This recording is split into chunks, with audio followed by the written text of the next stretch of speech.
By the 870s, the Abbasid Caliphate had come out of the anarchy at Samarra.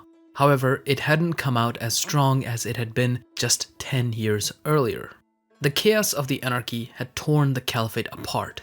Much of its former territory had fallen to local powers. There were revolts everywhere. Much of Persia had walked away. Egypt was lost. Arabia too had fallen to tribal warriors. Even Iraq, the heartland of the Abbasid Caliphate, wasn't fully under their control.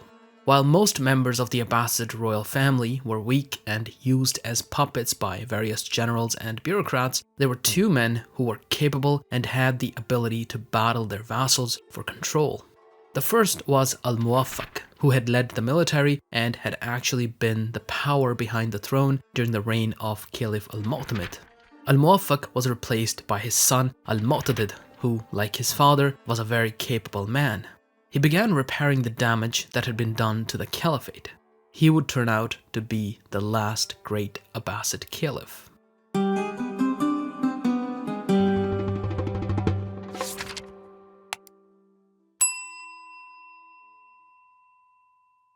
This video is brought to you by, well, you guys. Thanks to my patrons for supporting the channel and making these videos possible.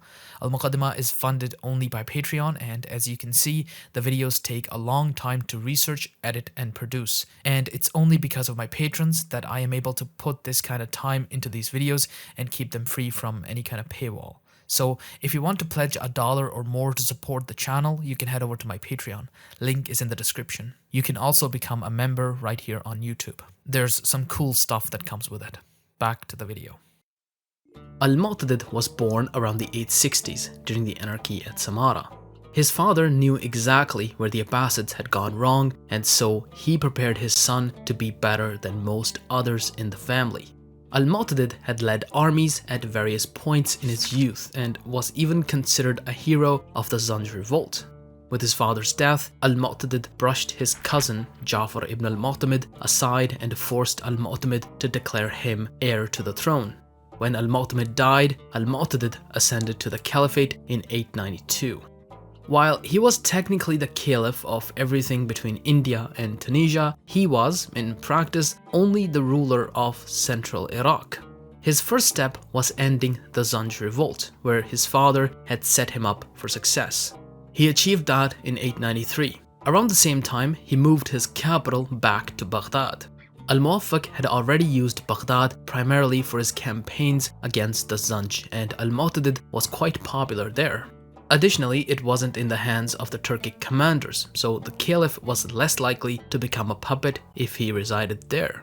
This jump-started the decline of Samarra and left it in ruins that we see today. To the west, most of Syria and Egypt were under the control of Tulunid ruler Khumravi ibn Ahmad. While he wasn't as brilliant a commander as his father had been, Khumravi was still able to secure his position by defeating Al-Muwaffaq, forcing the Abbasids to sign a treaty that gave the Tulunids the right to rule Egypt for 30 years. While Al-Mu'tadid didn't try to change this outright, he did want to get something more favorable for the Abbasids. With a show of power, thanks to his relatively better position, he intimidated the Tulunids to accept a new treaty where they'd pay tribute to the caliph and recognize his overlordship. To seal the deal, the caliph married Khumravi's daughter. Unfortunately, neither the young bride nor her father lived for long. Khumravi was assassinated by his own court eunuchs in 896.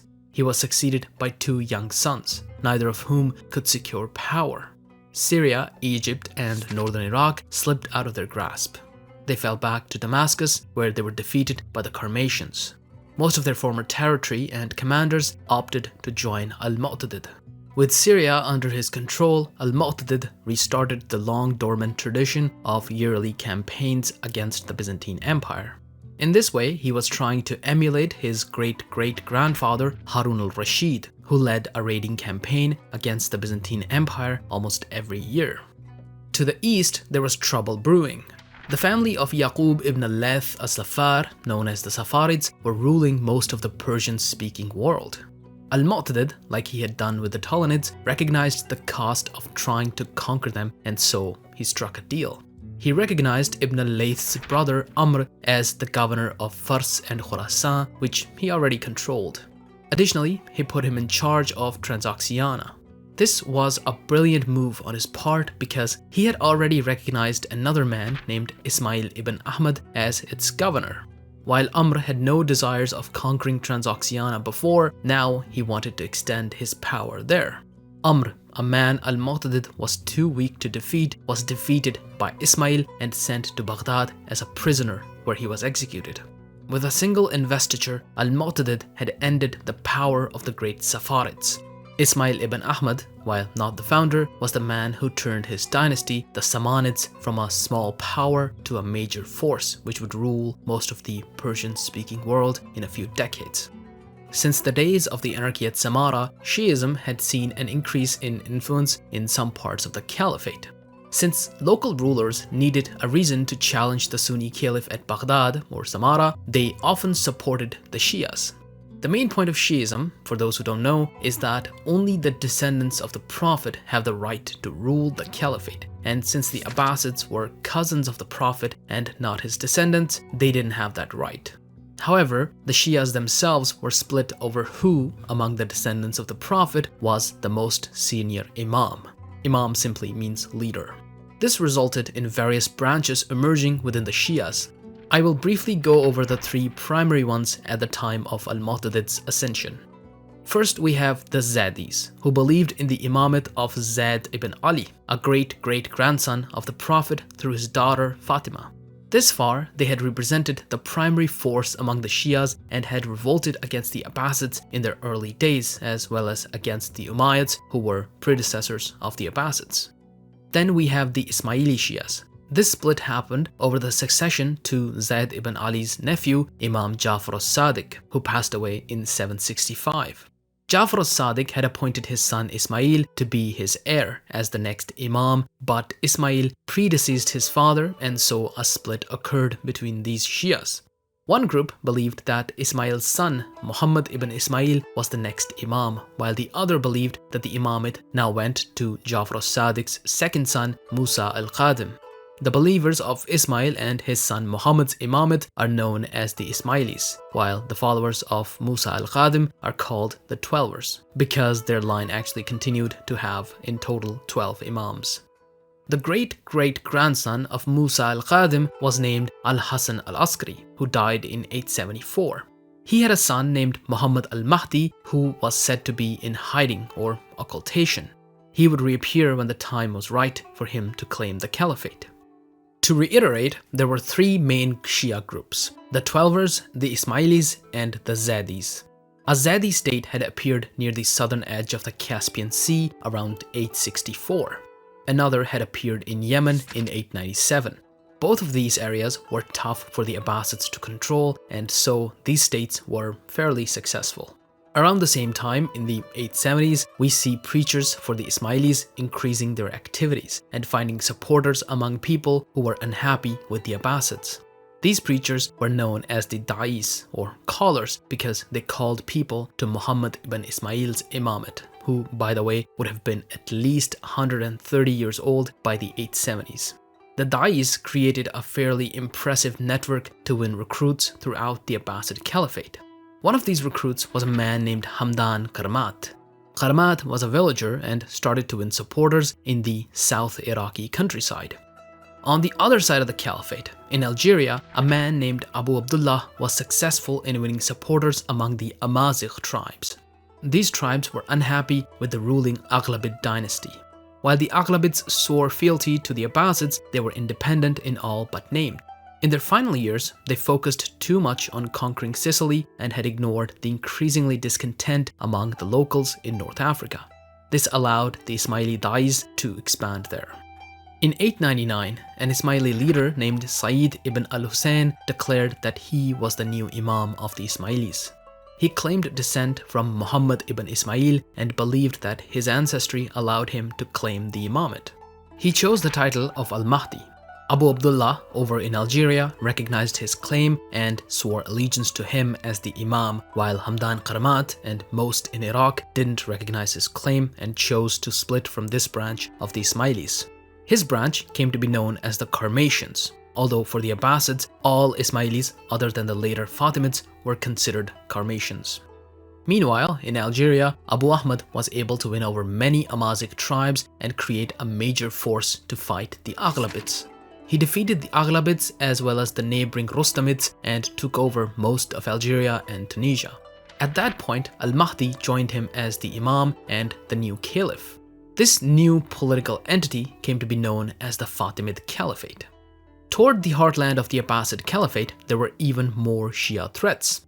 Various Bedouin forces, with a Shia Karmatian at the head, began raiding Abbasid cities. In the last years of Al-Mu'tadid's reign, there was even a Karmatian state in Al-Bahrain. Al-Bahrain at the time referred to what is today the eastern part of Saudi Arabia near the modern country of Bahrain.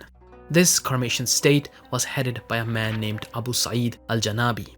In Syria, Hamdan Karmat's original group had fallen in the hands of a man named Yahya ibn Zakrave.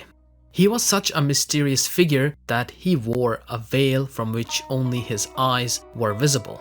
It was he who defeated the Tulunids in Syria in 902.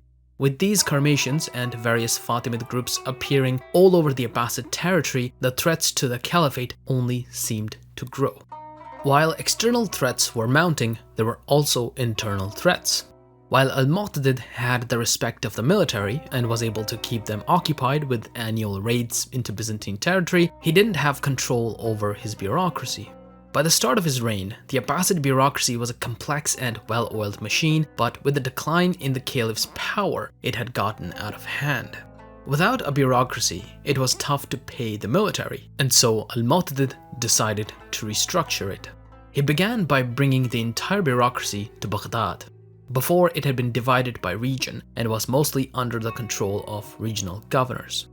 There was a lot of money to be made in the bureaucracy business, mainly due to corruption. There was so much corruption that Al-Mamun had even established a department called the Divan of Muqtad Properties, which primarily dealt with confiscating the properties of retired or fired bureaucrats. This was usually done by interrogation and torture. By the end of Al-Mu'tadid's reign, however, despite his best efforts, the bureaucracy came under the influence of two factions, the Furatids and the Jarahids. Both of them fought each other, mostly indirectly, over control. The bureaucracy became so powerful that after Al-Mu'tadid's death, they even led armies instead of the older Turkic commanders. Caliph Abu al-Abbas Ahmad ibn Talha al-Mu'tadid passed away in 902 after 10 years as caliph. If he had reigned longer, it's likely that history would have been different now. He could have fought off the Shia threat, as well as the internal factionalism of the bureaucracy. While he had improved the position of the caliphate greatly, it also faced more threats now.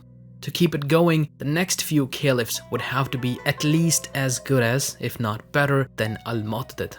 Unfortunately, that wouldn't be the case.